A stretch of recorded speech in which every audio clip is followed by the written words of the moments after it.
राम नाम औषधि खरी नित से खाय, अंग पीड़ा व्यापे नहीं महारोग मटी जाय।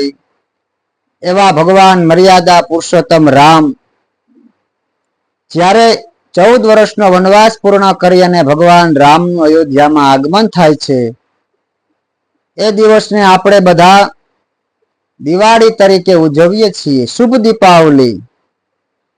मेरे झोपड़ी के भाग आज खुल जाएंगे, राम आएंगे तो अंगना सजाएंगे।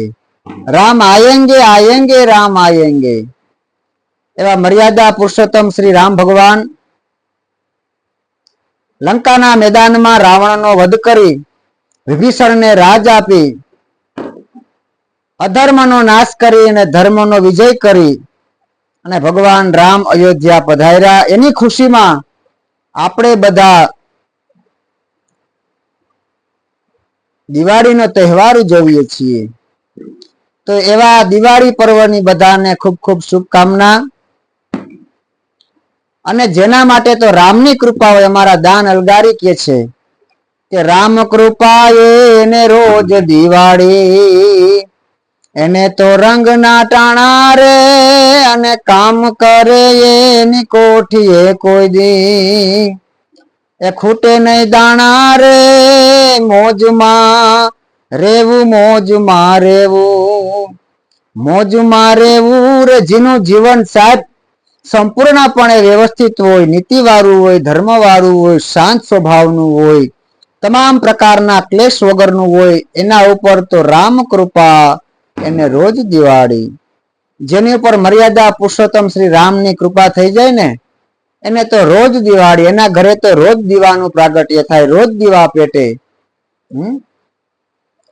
તમે અમુકના ઘરે જાઓ અને આપણને એમ થાય કે અહીંયા આપણને મજા આવે, તો સમજવું કે એના ઘરમાં રામની કૃપા છે, કૃષ્ણની કૃપા છે, મર્યાદા પુરુષોત્તમની કૃપા છે। આ નકર અમુકના ઘરની ઉપર લખ્યું હોય આનંદ ભુવન, હોળી આડા 2 દિવસ હોય, ખડકાઈ ગયેલી જ હોય, પ્રગટે એટલી વાર। હાકા ઉપર લખ્યું હોય માતા પિતાની કૃપા। આપણે પૂછીએ મા બાપ ક્યાં, તો કે વૃદ્ધાશ્રમમાં। આપણે કેવું પડે કે આને ભૂહી નાખ કે ઓલાને ઘરે લઈ આવી। પણ મર્યાદાનો માર્ગ બતાવી જેણે ધર્મનું આચરણ કર્યું છે એ રામનો તો મહિમા છે, પણ આપણા ભજનોમાં શક્તિનો મહિમા બતાવ્યો છે કે હે રામ તમે માં સીતાજીની તોલે ન આવો। રામ ભગવાનને પાછો સીતાજીનો ત્યાગ કર્યો ને, તે લક્ષ્મણ ભગવાનને એટલું કીધું કે લક્ષ્મણ ઘડીક તો ઉભા રહ્યો મારા વીર, થો ભાવો રથડો ઠાલો।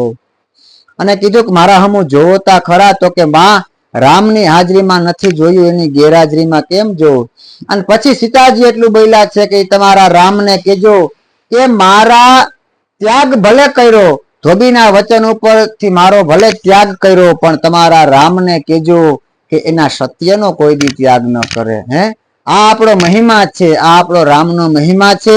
તો मेरे झोपड़ी के भाग आज खुल जाएंगे, राम आएंगे तो अंगना सजाएंगे। तो બધા મિત્રોને દિવાળીની ખૂબ ખૂબ હાર્દિક શુભકામના।